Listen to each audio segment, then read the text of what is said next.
আমাদের এবারের যাত্রা চট্টগ্রাম অক্সিজেন মোড় থেকে পাহাড়িকা বাসে করে রাঙামাটি যাত্রা, সেখান থেকে লঞ্চে করে ফলোয়িং পার্ক, রাঙামাটি ঝুলন্ত সেতু, আদিবাসী মার্কেট, বৌদ্ধ বিহার, ঐতিহ্যবাহী বাম্বু চিকেন, সাথে মাছ ভর্তা। তারপর দুপুরের স্নান কাপ্তাই লেকে।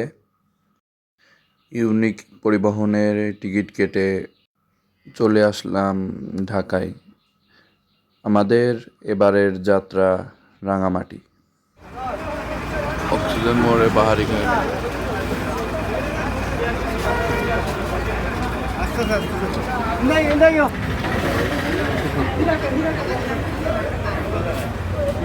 আমাদের আকাশ দাদা সে টিকিট কাটায় ব্যস্ত।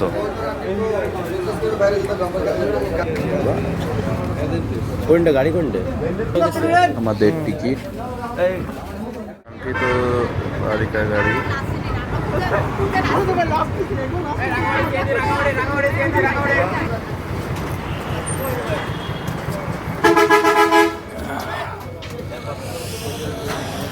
আমাদের সিট প্রথমেই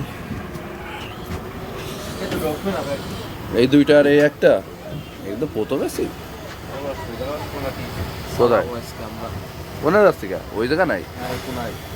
ওই এই দুইটা আরো একটা। আরে বাবা, প্রথমে তো আমি বসি না।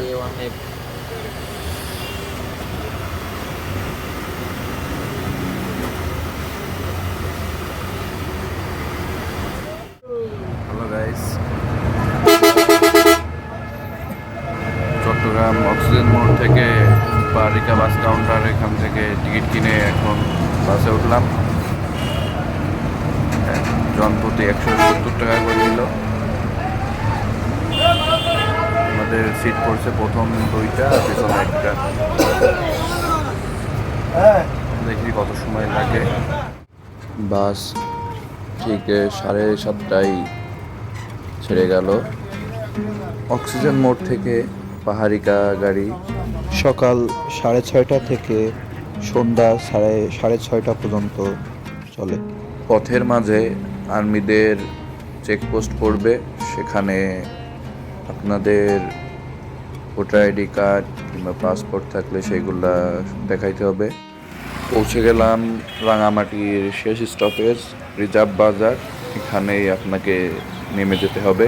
যেহেতু আমাদের একদিনের ট্রিপ, তাই আমরা এসেই বাসের টিকিট কেটে নিলাম।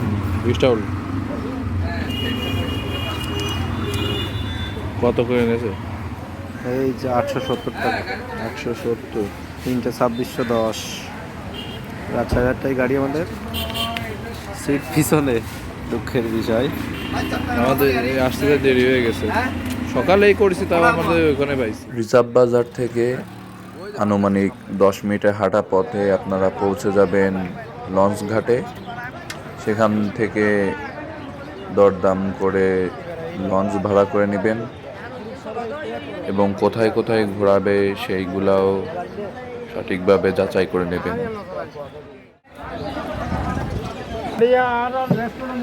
আমাদের লঞ্চ যে ভিতরে উপরে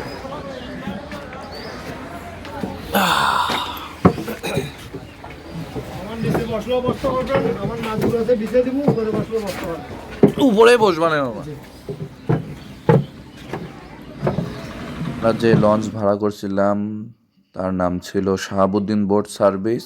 আমাদের লঞ্চ যাত্রা শুরু হলো।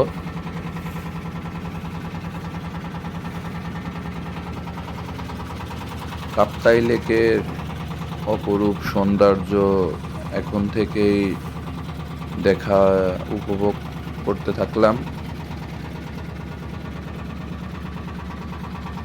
যে আমাদের শাহাবুদ্দিন মামা, সে তার দক্ষতার সহিত আমাদেরকে সকল দর্শনীয় স্পটগুলো ঘুরিয়ে দেখাবে।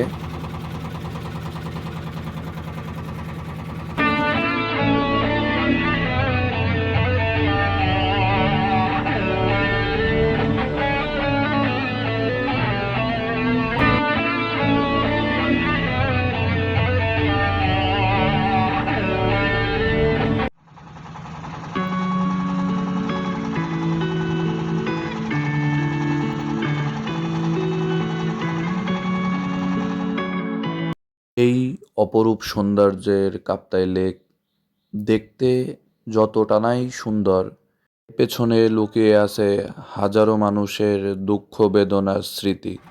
কাপ্তাই লেক এমনি এমনি সৃষ্টি হয়নি, এটাকে কৃত্রিমভাবে সৃষ্টি করা হয়েছে এবং দক্ষিণ এশিয়ার সবথেকে বড় কৃত্রিম হ্রদ এই কাপ্তাই লেকই।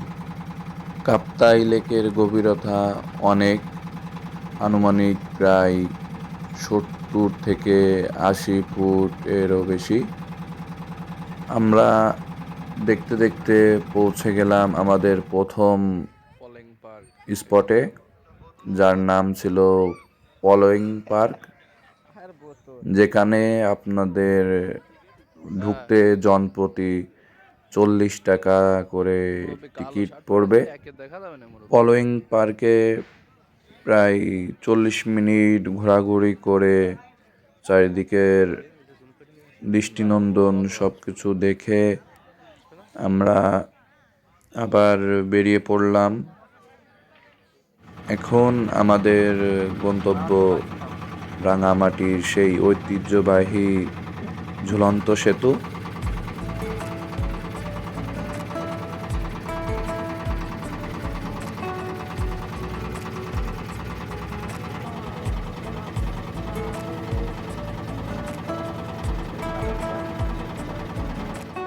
পৌঁছে গেলাম রাঙামাটির ঐতিহ্যবাহী ঝুলন্ত সেতু।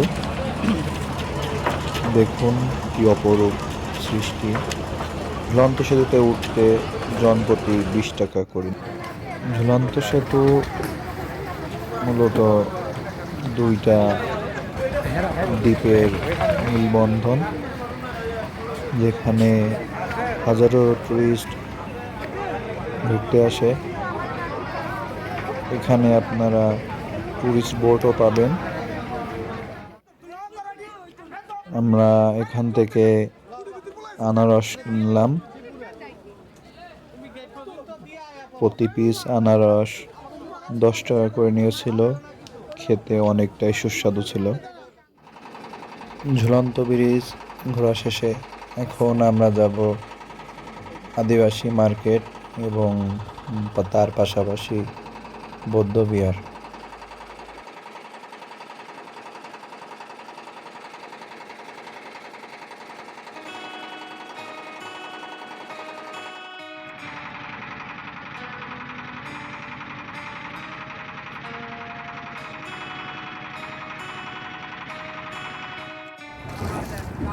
পৌঁছে গেলাম আদিবাসী মার্কেট। এই ডান দিকে ছিল আদিবাসী মার্কেট এবং বাম দিকে ছিল বৌদ্ধ বিহার, যেটা ওই পাহাড়ের চূড়া দিয়েই পৌঁছানো যায়। আমরা এখন আদিবাসী মার্কেট যাচ্ছি। দেখো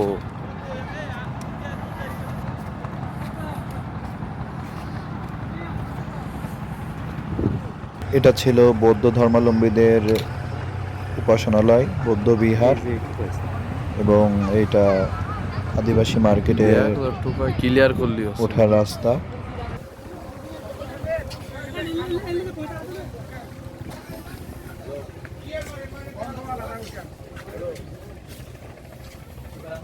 আদিবাসী মার্কেটে যে সকল দ্রব্য সামগ্রী আপনারা দেখতে পাবেন, সব কিছুই তাদের নিজেদের বানানো, নিজেদের হাতে তৈরি করা পোশাক। তারপরে এখানে বিভিন্ন রকম চকলেটও পাবেন।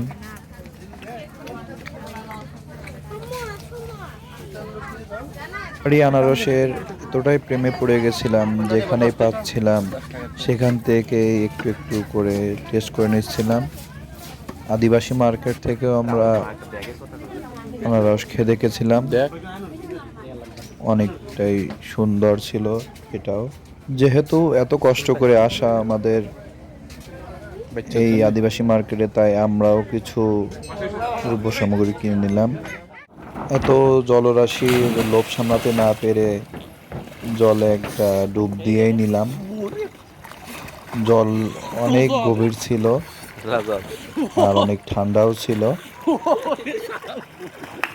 তারপর আমরা পৌঁছে গেলাম বরকল, যেখানে আদিবাসী জাদুঘর রেস্টুরেন্ট রয়েছে।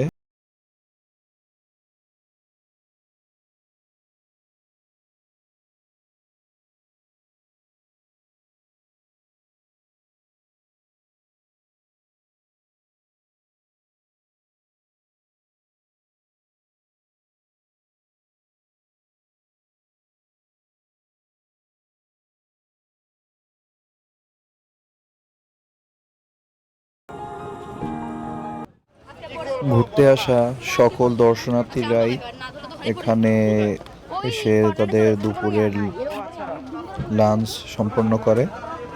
তাই আমরাও আমাদের দুপুরের লাঞ্চ এখানে সম্পূর্ণ করব।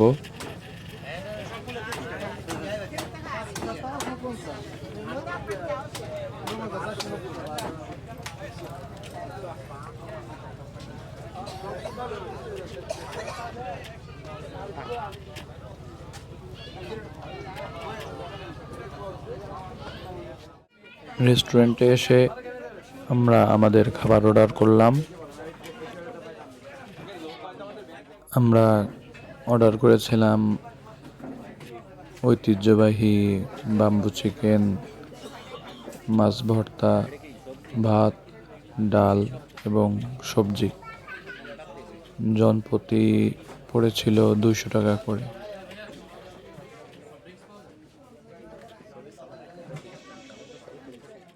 দুপুরের খাবার শেষ করে আমরা আবার ছুটে চললাম আমাদের ছোট্ট হাউস বোটটি নিয়ে। দুপুরের খাবার শেষ করে সবাই ক্লান্ত হয়ে পড়লেও আমাদের ছোট্ট হাউস বোটটি সে তার মতোই ছুটে চলছিল অবিরত। কাপ্তাই লেকের জল এতটাই সুন্দর যে বারবার ছুতে মন চাচ্ছিল, তাই একটু ছুঁয়ে দেখা। পৌঁছে গেলাম সুবলং ঝর্ণায়। আমরা এখানে আমাদের হাউসবোটটি পার্ক করে সুবলং ঝর্ণা থেকে ঘুরে আসব।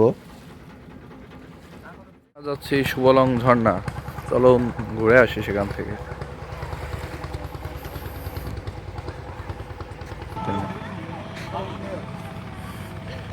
টিকিট কত করে? 20 টাকা করে। ঝর্ণায় পানি আছে? আছে হালকা ভাই। ওই যে যা পড়তেছে ওই অল্প অল্প ওই। তাইলে কি করবো যাচ্ছি, ভাই, এখন তো বর্ষা দিন না, তাইলে যাচ্ছি না থাক। করার কিছু নাই ভাই। এটা তো কোনো মেশিন দিয়ে তুলতে পারি নাই, এখানে কোনো কারণ মারণ নাই। তা তো অবশ্যই, প্রকৃতি। যাই আছে আল্লাহ দান, ভগবানের দান। এটা সুবলং ঝর্ণা ঘুরে ফেরার সময় আমারও একটু ইচ্ছা হলো আমাদের মাঝি মামার মতো একটু হাউসবোটটা চালানোর। সারাদিনের এই ঘোরাঘুরি শেষে এমন দৃশ্য দেখে আপনার ক্লান্তি একদমই ধূলিসাৎ হয়ে যাবে। বারবার ছুটে আসতে মন চাইবে এই প্রকৃতির মাঝে হারিয়ে যাওয়ার। আমাদেরও মন চাইছিল না ফিরে যেতে, কিন্তু কি করার, ফিরে তো যেতেই হবে। এখানে তো আর থাকার জন্য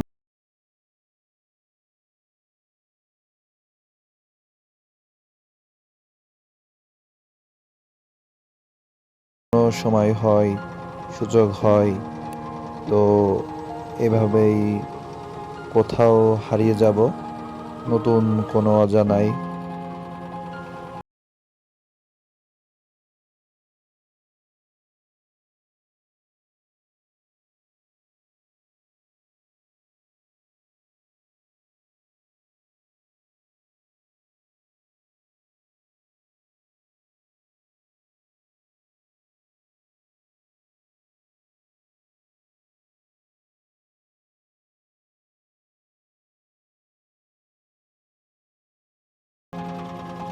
সারাদিনের ঘোরাঘুরি শেষে আমরা আবারও পৌঁছে গেলাম রিজার্ভ বাজারের লঞ্চ ঘাটে। সন্ধ্যা 8টা বাজতে না বাজতেই আমাদের বাস এসে হাজির। বাস ছেড়ে দেওয়ার আগেই আমরা আমাদের ডিনার কমপ্লিট করে চিকেন নিলাম। বিরিয়ানি কেমন হয়েছে জয়? খুব ভালো। তোমার মতামত কি মুরব্বী? মুরব্বী রাতের খাবার শেষ করে আমরা বাসে উঠে গেলাম। আমাদের সিট দেখিয়ে দিচ্ছে আমাদের আকাশ দাদা। আমাদের যাত্রা সমাপ্তি হলো এখানে। দেখা হচ্ছে অন্য কোনো পর্বে অন্য কোথাও।